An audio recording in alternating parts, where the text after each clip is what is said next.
नारायण नारायण नारायण नारायण। श्रीमद् भागवत चतुर्थः स्कन्धः अथ 30 30वां अध्याय। प्रचेताओं को श्री विष्णु भगवान का वरदान। विदुर जी ने पूछा, ब्रह्मन, आपने राजा प्राचीन बरही के जिन पुत्रों का वर्णन किया था, उन्होंने रुद्र गीत के द्वारा श्री हरि की स्तुति करके क्या सिद्धि प्राप्त की? बारहस्पत्य मोक्षाधिपति श्री नारायण के अत्यंत प्रिय भगवान शंकर का अकस्मात सानिध्य प्राप्त करके प्रचेताओं ने मुक्ति तो प्राप्त की ही होगी। इससे पहले इस लोक में अथवा परलोक में भी उन्होंने क्या पाया, वह बतलाने की कृपा करें। श्री मैत्रेय जी ने कहा, विदुर जी, पिता के आज्ञाकारी प्रचेताओं ने समुद्र के अंदर खड़े रहकर रुद्र गीत के जप रूपी यज्ञ और तपस्या के द्वारा समस्त शरीरों के उत्पादक भगवान श्री हरि को प्रसन्न कर लिया। तपस्या करते करते 10,000 वर्ष बीत जाने पर पुराण पुरुष श्री नारायण अपनी मनोहर कांति द्वारा उनके तपस्या जनित क्लेश को शांत करते हुए सौम्य विग्रह से उनके सामने प्रकट हुए। बोलो पुराण पुरुष श्री नारायण भगवान की जय। गरुड़ जी के कंधे पर बैठे हुए श्री भगवान ऐसे जान पड़ते थे मानो सुमेरु के शिखर पर कोई श्याम घटा छाई हो। उनके श्रीअंग में मनोहर पीतांबर और कंठ में कौस्तुभ मणि सुशोभित थी। अपनी दिव्य प्रभा से वे सब दिशाओं का अंधकार दूर कर रहे थे। चमकीले सुवर्णमय आभूषणों से युक्त उनके कमनीय कपोल और मनोहर मुखमंडल की अपूर्व शोभा हो रही थी। उनके मस्तक पर झिलमिलाता हुआ मुकुट शोभायमान था। प्रभु की 8 भुजाओं में 8 आयुध थे। देवता, मुनि और पार्षद गण सेवा में उपस्थित थे तथा गरुड़ जी किन्नरों की भांति साममय पंखों की ध्वनि से कीर्तिगान कर रहे थे। उनकी 8 लंबी लंबी स्थूल भुजाओं के बीच में लक्ष्मी जी से स्पर्धा करने वाली वनमाला विराजमान थी। आदि पुरुष श्री नारायण ने इस प्रकार पधार कर अपने शरणागत प्रचेताओं की ओर दया दृष्टि से निहारते हुए मेघ के समान गंभीर वाणी में कहा। श्री भगवान ने कहा, वरम वृणीध्वं भद्रं वो योऽयं मे नृपनंदना सौहार्देना पृथक धर्मास् पुष्टोऽहं सौहृदेन वः। राजपुत्रों, तुम्हारा कल्याण हो। तुम सब में परस्पर बड़ा प्रेम है और स्नेहवश तुम एक ही धर्म का पालन कर रहे हो। तुम्हारे इस आदर्श सौहार्द से मैं बड़ा प्रसन्न हूँ। मुझसे वर मांगो।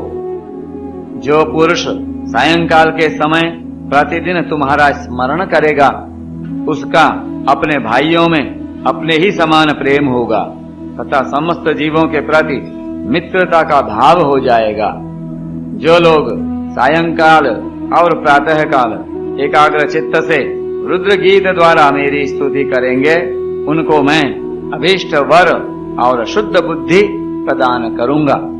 तुम लोगों ने बड़ी प्रसन्नता से अपने पिता की आज्ञा शिरोधार्य की है।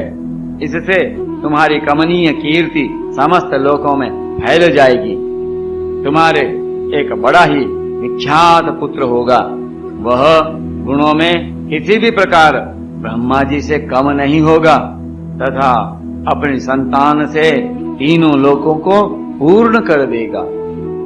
राजकुमारों, कंडू ऋषि के तपोनाश के लिए इंद्र की भेजी हुई प्रमलोचा अप्सरा से एक कमल नयनी कन्या उत्पन्न हुई थी।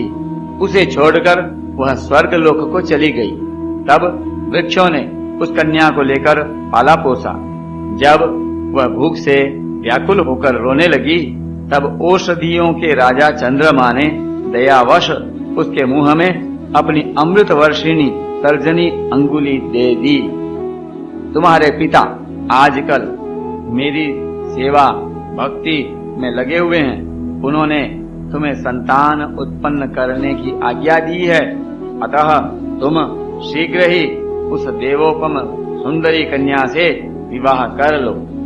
तुम सब एक ही धर्म में तत्पर हो और तुम्हारा स्वभाव भी एक सा ही है, इसलिए तुम्हारे ही समान धर्म और स्वभाव वाली वह सुंदरी कन्या तुम सभी की पत्नी होगी तथा तुम सभी में उसका समान अनुराग होगा।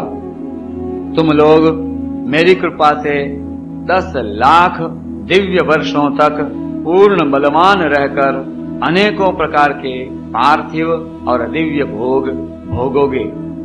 अंत में मेरी अविचल भक्ति से हृदय का समस्त वासना रूप मल दग्ध हो जाने पर तुम इस लोक तथा परलोक के नरक तुल्य भोगों से उपरत होकर मेरे परम धाम को जाओगे। जिन लोगों के कर्म भगवद अर्पण बुद्धि से होते हैं और जिनका सारा समय मेरी कथा वार्ताओं में ही बीतता है, वे गृहस्थाश्रम में रहें तो भी घर उनके बंधन का कारण नहीं होते। गृहेष्वा विशताम चापि पुंसाम कुशल कर्मणाम मदवार्ता यातयामानाम न बंधाय गृहा मता। वे नित्य प्रति मेरी लीलाएं सुनते रहते हैं, इसलिए ब्रह्मवादी वक्ताओं के द्वारा मैं ज्ञान स्वरूप परब्रह्म उनके हृदय में नित्य नया नया सा भासता रहता हूँ और मुझे प्राप्त कर लेने पर जीवों को न मोह हो सकता है, न शोक और न हर्ष ही। श्री मैत्रेयी जी कहते हैं, भगवान के दर्शनों से प्रचेताओं का रजोगुण तमोगुण मल नष्ट हो चुका था। जब उनसे सकल पुरुषार्थों के आश्रय और सबके परम सुहृद श्री हरि ने इस प्रकार कहा, तब वे हाथ जोड़कर गदगद वाणी से कहने लगे। प्रचेताओं ने कहा, नमो नमः क्लेश विनाशनाय निरूपितोदार गुणाह्वयाय मनोवचो वेग पुरोजवाय सर्वाक्षमार्गै रगता ध्वनि नमः। प्रभु, आप भक्तों के क्लेश दूर करने वाले हैं, हम आपको नमस्कार करते हैं। वेद आपके उदार गुण और नामों का निरूपण करते हैं। आपका वेग मन और वाणी के वेग से भी बढ़कर है तथा आपका स्वरूप सभी इंद्रियों की गति से परे है। हम आपको बार बार नमस्कार करते हैं। आप अपने स्वरूप में स्थित रहने के कारण नित्य शुद्ध और शांत हैं। मन रूप निमित्त के कारण हमें आप में यह मिथ्या द्वैत भास रहा है। वास्तव में जगत की उत्पत्ति स्थिति और लय के लिए आप माया के गुणों को स्वीकार करके ही ब्रह्मा विष्णु और महादेव रूप धारण करते हैं। हम आपको नमस्कार करते हैं। आप विशुद्ध सत स्वरूप हैं। आपका ज्ञान संसार बंधन को दूर कर देता है। आप ही समस्त भागवतों के प्रभु वसुदेव नंदन भगवान श्री कृष्ण हैं। आपको नमस्कार है। बोलो वसुदेव नंदन भगवान श्री कृष्ण की जय। नमः कमलनाभाय नमः कमलमालिने नमः कमलपादाय नमस्ते कमलेक्षण। आपकी ही नाभि से ब्रह्मांड रूप कमल प्रकट हुआ था। आपके कंठ में कमल कुसुमों की माला सुशोभित है तथा आपके चरण कमल के समान कोमल है। हे कमल नयन, आपको नमस्कार है। आप कमल कुसुम के केसर के समान स्वच्छ पीतांबर धारण किए हुए हैं, समस्त भूतों के आश्रय स्थान हैं तथा सबके साक्षी हैं। हम आपको नमस्कार करते हैं। बोले भक्तवत्सल भगवान की। भगवान आपका यह स्वरूप संपूर्ण क्लेशों की निवृत्ति करने वाला है।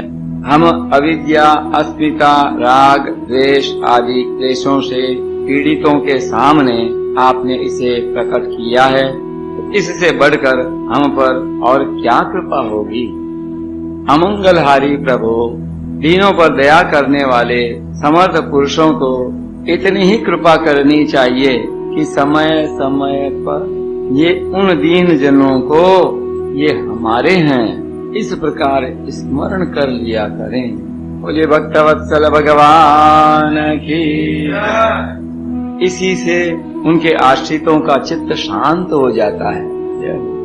आप तो क्षुद्र से क्षुद्र प्राणियों के भी अंतःकरणों में अंतर्यामी रूप से विराजमान रहते हैं। फिर आपके उपासक हम लोग जो जो कामनाएं करते हैं, हमारी उन कामनाओं को आप क्यों न जान लेंगे।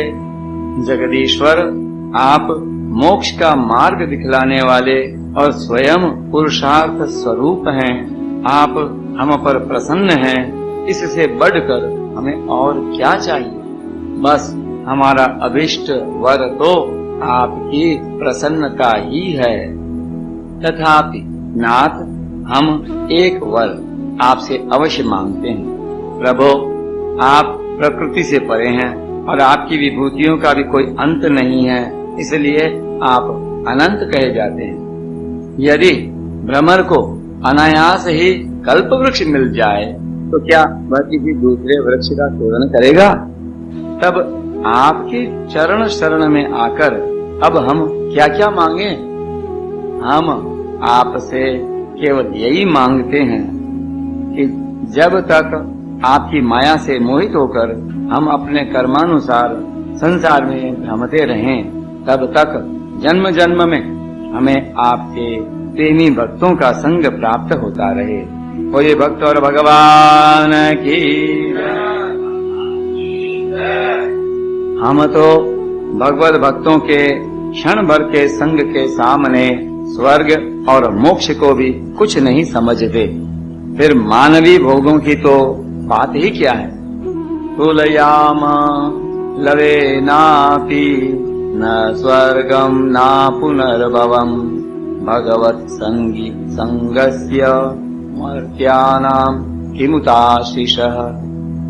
भगवत भक्तों के समाज में सदा सर्वदा भगवान की मधुर मधुर कथाएं होती रहती हैं, जिनके श्रवण मात्र से भोग तृष्णा शांत हो जाती है। वहाँ प्राणियों में किसी प्रकार का वैर विरोध या उद्वेग नहीं रहता। अच्छे अच्छे कथा प्रसंगों द्वारा निष्काम भाव से सन्यासियों के एकमात्र आश्रय साक्षात श्री नारायण देव का बार बार गुणगान होता रहता है। आपके वे भक्तजन तीर्थों को पवित्र करने के उद्देश्य से पृथ्वी पर पैदल ही विचरते रहते हैं। भला उनका समागम संसार से भयभीत हुए पुरुषों को कैसे रुचिकर न होगा।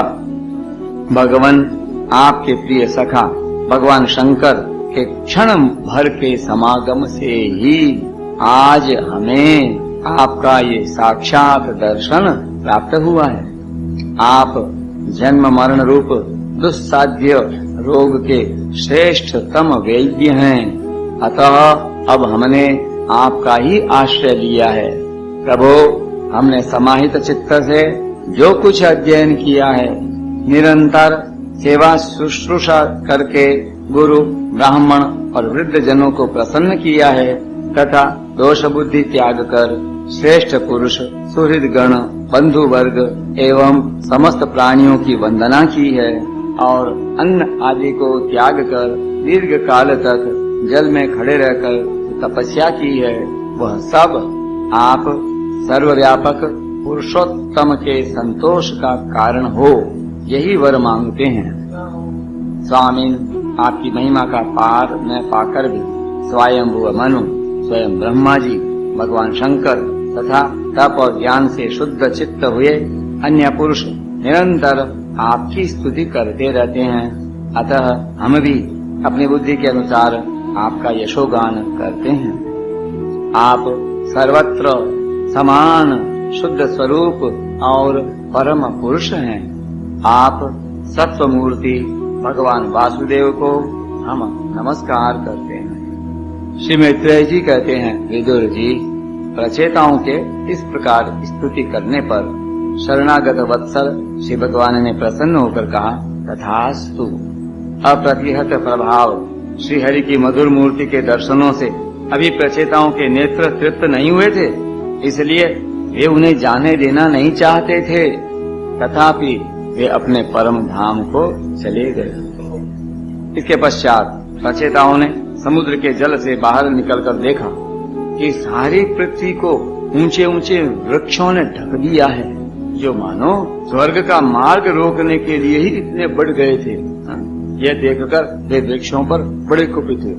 तब उन्होंने पृथ्वी को वृक्ष लता आदि से रहित कर देने के लिए अपने मुख से प्रचंड वायु और अग्नि को छोड़ा, जैसे कालाग्नि रुद्र प्रलय काल में छोड़ते हैं। जब ब्रह्मा जी ने देखा कि वे सारे वृक्षों को भस्म कर रहे हैं, तब वे वहां आए और प्राचीन बरही के पुत्रों को उन्होंने युक्ति पूर्वक समझाकर शांत किया। फिर जो कुछ वृक्ष वहां बचे थे, उन्होंने डरकर ब्रह्मा जी के कहने से वह कन्या लाकर प्रचेताओं को दी। प्रचेताओं ने भी ब्रह्मा जी के आदेश से उस मारिषा नाम की कन्या से विवाह कर लिया। इसी के गर्भ से ब्रह्मा जी के पुत्र दक्ष ने श्री महादेव जी की अवज्ञा के कारण अपना पूर्व शरीर त्याग कर जन्म लिया। इन्हीं दक्ष ने चाक्षुष मनवंतर आने पर, जब कालक्रम से पूर्व सर्ग नष्ट हो गया, भगवान की प्रेरणा से इच्छा अनुसार नवीन प्रजा उत्पन्न की। इन्होंने जन्म लेते ही अपनी कांति से समस्त तेजस्वियों का तेज छीन लिया।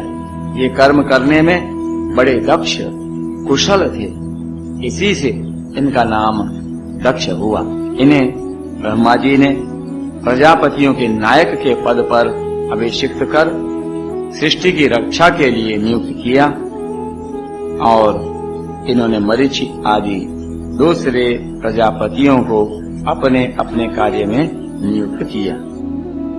नारायण नारायण नारायण नारायण।